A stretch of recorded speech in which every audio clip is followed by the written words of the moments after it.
இப்போ வந்து நான் துவையல் அரைக்க போகிறேன். சட்னி கூட சொல்லிக்கலாம். கடலைப்பருப்பு, காஞ்ச மிளகா, ஒரு 4 தேங்காய் பத்து. எங்ககிட்ட மாங்காய் இருந்தது, அதனால் 2 மாங்காய் துண்டு.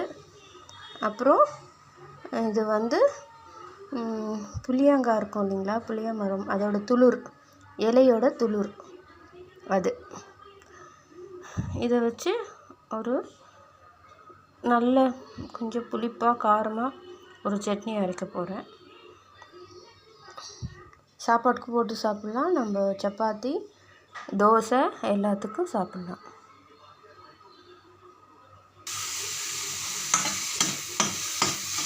இது மாதிரி நல்லா வதக்கிக்கணும். அந்த க்ரீன் கலர் போயிடுச்சு பாருங்கள் இலையிலேருந்து. நல்லா புளிப்பாக ரொம்ப வாசனையாக இருக்கும் அந்த சட்னி, இந்த தொகையல்.